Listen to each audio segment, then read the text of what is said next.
আসসালামু আলাইকুম everyone, Kaliachak family কিচেনে তোমাদের স্বাগত। আজকে আমি তোমাদের সঙ্গে শেয়ার করব বড়ি, আলু, বেগুনের ঝোল। বন্ধুরা, নিরামিষ দিনে তোমরা এই রেসিপিটা একবার হলেও বাড়িতে ট্রাই করবে, দেখবে খেতে অনেক মজার হয়। ভিডিওটা স্কিপ না করে লাস্ট অবধি দেখার অনুরোধ রইল। এবার আমি প্যানে তেল দিয়ে দেব। তেল গরম হলে বড়িগুলো দিয়ে লাল করে ভেজে নেব। বন্ধুরা, নিরামিষ দিনে এই রেসিপিটা তোমরা অবশ্যই একবার হলেও বাড়িতে ট্রাই করবে। এটা তোমরা গরম ভাতের সঙ্গে খাবে, দেখবে অনেক মজার হবে।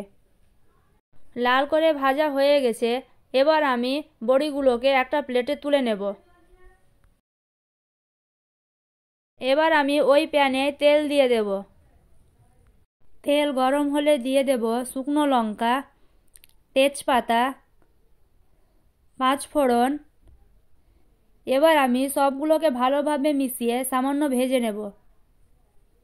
ভাজা হয়ে এলে কেটে রাখা আলুগুলো দিয়ে সবগুলোকে ভালোভাবে মিশিয়ে লাল করে ভেজে নেব।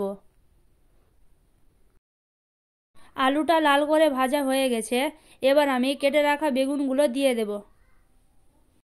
আর দিয়ে দেব পরিমাণ মতো লবণ, হলুদ গুঁড়ো, লঙ্কার গুঁড়ো, জিরে গুঁড়ো, ধনে গুঁড়ো।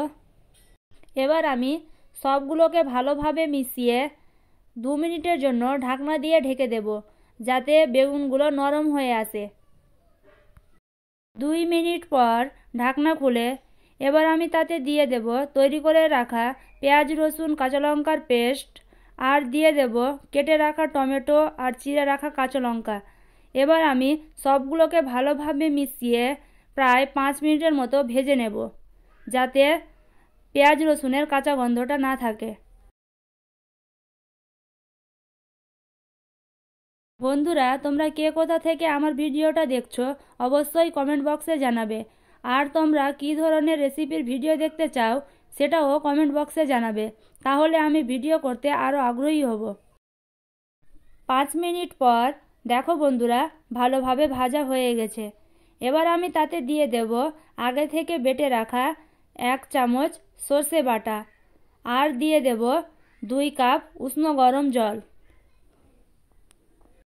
সবগুলো ভালোভাবে মিশিয়ে উপর থেকে ভেজে রাখা বড়িগুলো একটা একটা করে দিয়ে ঢাকনা দিয়ে ঢেকে হাই ফ্লেমে 10 মিনিট রান্না করে নেব।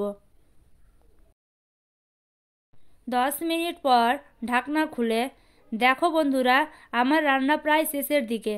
এবার আমি উপর থেকে স্বাদ ব্যালেন্সের জন্য দিয়ে দেব 1/2 চামচ চিনি, আর দিয়ে দেব গরম মশলার গুঁড়ো, চিড়ে রাখা 2টো কাঁচা লঙ্কা, ধনেপাতা কুচি দিয়ে 1 মিনিটের মতো ঢেকে রান্না করে নেব, যাতে গরম মশলার ফ্লেভারটা বেরিয়ে আসে। 1 মিনিট পর চুলো বন্ধ করে নামিয়ে ঠান্ডা করে নেব। চুলো থেকে নামিয়ে ঠান্ডা করে নিয়েছি। দেখো বন্ধুরা, দেখতে কতটা লোভনীয় হয়েছে। আশা করি সেটা তোমরা বুঝতে পেরেছো। এবার আমি একটা প্লেটে সার্ভ করে নেব। আশা করি ভিডিওটা তোমাদের ভালো লেগেছে। ভালো লেগে থাকলে লাইক, কমেন্ট অ্যান্ড শেয়ার করবে। আর আমার চ্যানেলে নতুন হয়ে থাকলে আমার চ্যানেলটা সাবস্ক্রাইব করবে। আল্লাহ হাফিজ।